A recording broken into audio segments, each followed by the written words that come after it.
Hey, it's girl Amy. Today I'm going to drag up some trauma. Yay, always good. So this morning I had my first appointment with the NHS Gender Identity Clinic. Now I knew how this was going to go. Obviously I've been on private transgender healthcare for some years now. This appointment was several years coming. I knew that off the back of it, it would just be, oh yeah, your next appointment will be in 18 months. I knew that was going to come. Long story short, they can't do anything whatsoever until another 18 months has passed. So by that time I'll be 36, having applied at age 30 to get back onto this list.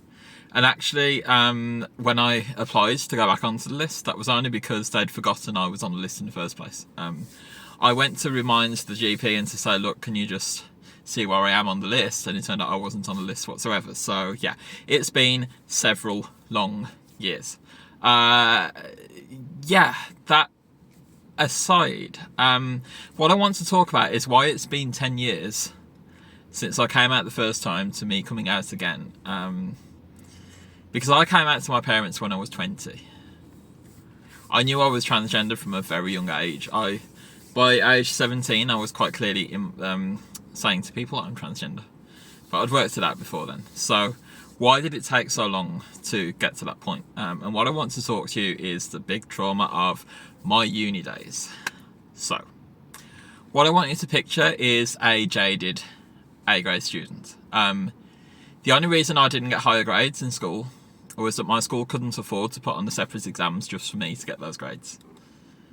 So I would have been valedictorian if valedictorian existed in the British school system. I would have been, you know, I was the top of the school. Absolute top of the school. So yeah, star pupil, gifted, yay. Gifted boy to silly trans girl pipeline, quite real and explode. But yeah, then I started to grow up, and then I started to realise what was going on around me, and I saw how shit my school was. I saw how I was being bullied for being gay and things like this. I was bullied to hell and back for being gay. I don't think I was, but yeah, that happened. This all led me to sort of get internalised transphobia, internalised homophobia, that sort of thing. That stopped me from doing a lot of things. When I eventually went to uni, I changed. I transitioned. I started wearing girls' clothes all of the time. I grew long, beautiful red hair. I started wearing makeup. I started dressing how I wanted to dress. I started looking how I wanted to look. I was wearing breast forms all of the time. But I was never actually seeing anyone. See, because of my social anxiety state, I'd worked out that I could just not turn up to lessons and nobody would notice. The only reason I wasn't kicked out of uni was that no one knew I was meant to be there. No one was there to look out for me. My professors didn't seem to know I existed. My other classmates didn't know I existed. I couldn't name you a single person from uni, faculty or student-wise. I do not know how I got a degree. I should not have a degree, but I do. So yeah, that's fun. Yeah. In truth, the only reason I got a degree was because I studied computer science programming at uni. Now, I'd already learned this before I'd gone in, so I already knew the stuff.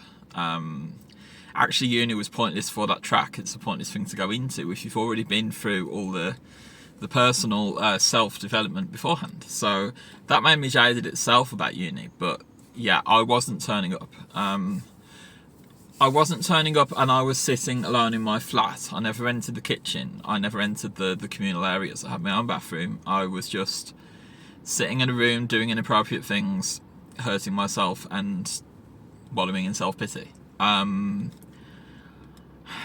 Yeah. You can imagine what a trans girl full of testosterone would be doing at the age of 18 in a flat on her own. Put it that way. Yeah. All good. But yeah. Picture the tiniest box of a flat you can imagine. Picture the bed being wedged into a space where it doesn't really fit, where your feet can't overhang the bed. All there is in this room is an empty notice board, a window with bars on it like a prison, and then dark grey skirting boards. The room was a prison cell. I look at those 3 years in uni as 3 years of prison. That was what my life was at that stage. Now, my nan died halfway through this. I'd been trying to come out to my parents for quite some time. I'd been trying, I'd been writing letters every night since the age of about 17. Eventually, one of them got through. I sent an email through. I came out in an email. They thought it was a suicide note. Now, that hurts that they would think that of me. And to be clear, that's never been me. But I also didn't think it through. I didn't think through how I was coming across in that note. It wasn't a good way to come out. That made me feel shit. That made me feel awful. Even though my parents and sister were ultimately quite accepting, I didn't press for anything. I didn't push for anything. They were of the mind that to be a girl, I didn't need to do anything. I didn't need to change anything. It's okay to just call me a girl, and that's it. And then they didn't. And then the next day, I was just their name again, and he and him again, and nothing had changed at all whatsoever. And I didn't change anything, and I didn't push for this stuff. And so, you know how it goes with parents. They assumed it was a phase. They assumed that was the end of that. Now, in the background, I'm doing all I can to try and do self-medication, I'm probably going to go into too much detail here. I hurt myself along the way. Seriously hurt myself along the way.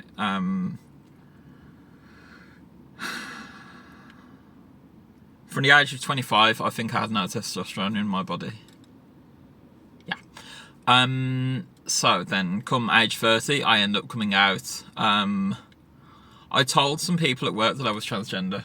I started HRT through an online service. And I told some people at work that I was transgender, including some managers that I knew were quite gossipy and were going to tell everybody. Now, that was also a shitty thing to do. I told them so that they would come out for me, without me asking them to. I told them so that I would be outed at work. And I was ultimately outed at work, and that is a bad thing. That is a terrible thing that happened. But I made it happen. And I'm happy with the result of it. So, slap me in the face for that one, slap them in the face for that one. We both did a bad thing, an awful thing. But off the back of it, look, my life is fantastic, and I love every second of it.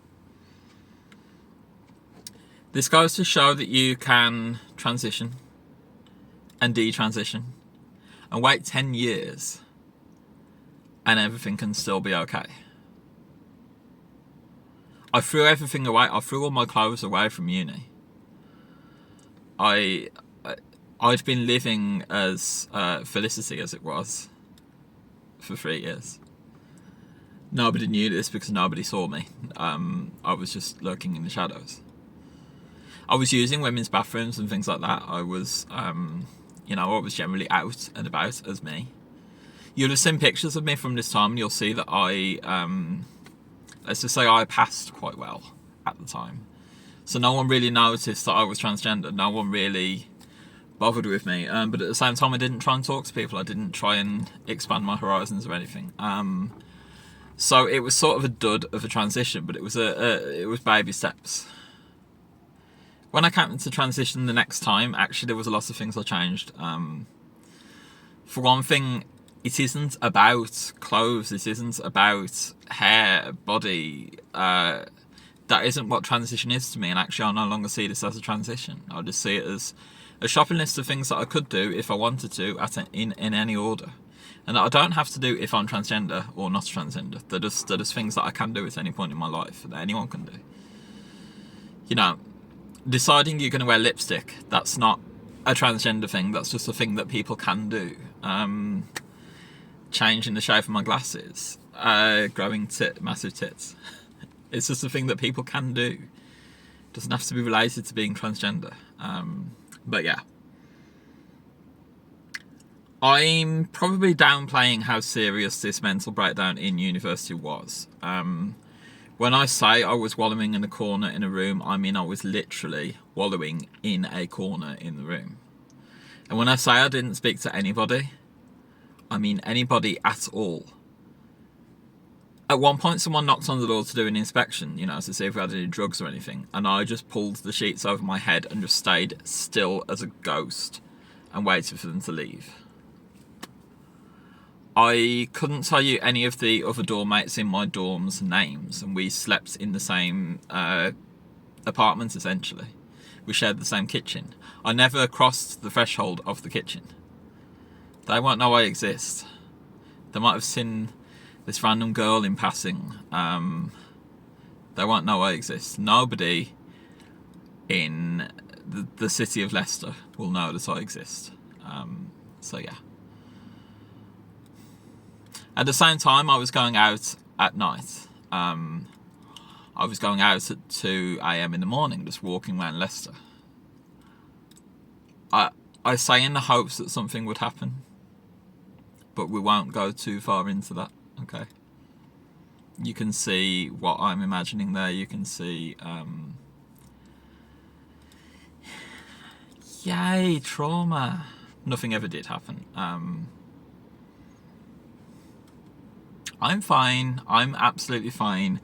Absolutely fine. It's taken me quite a while to be able to offload this stuff and to be able to talk about it in a healthy way.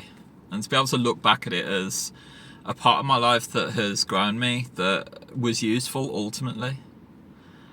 I've come over the social anxiety in a massive way. And this was something actually on the call this morning that the nurse I was speaking to was quite impressed about and quite chuffed about, was that I've dealt with this crippling social anxiety that could have meant I'd never leave the house. And I go out as a girl all the time. I'm in a shopping centre right now as me, wearing this, and everything is fine.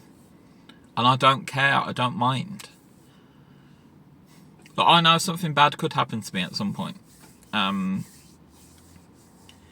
It will be sort of against the grain. It will be not my usual experience. If something bad does happen to me, it will be brush offable as a random incident and not sort of representative of my daily life as a trans girl in Britain. That's not to downplay what could happen, and I know I'm putting myself in danger. But this is the point that my life has got to now. I'm 34, I want to live like this. I want to explore places like this. I want to be me. But yeah. I'm fine. Absolutely fine. So, how are you? Oh, you can't answer that because this is a video. Oops. Yeah. I've tried a new Barry M lip gloss. This one's pigmented. I don't know if you can tell. I've actually had quite a bad allergic reaction to something which I think was a perfume, so my face doesn't look too good. It's probably hidden in this camera's filter. But the lip gloss, you can see, it's really bringing out my lips. I'm going to really seem like I'm advertising Barry M, but I think this has worked quite well. I like it. I think my makeup's getting better. Yeah, everything's going well. Thank you for listening to my inane rambling. This was quite an important one to me, even if it won't be to you. So yeah, I'm fine. I love you. Peace.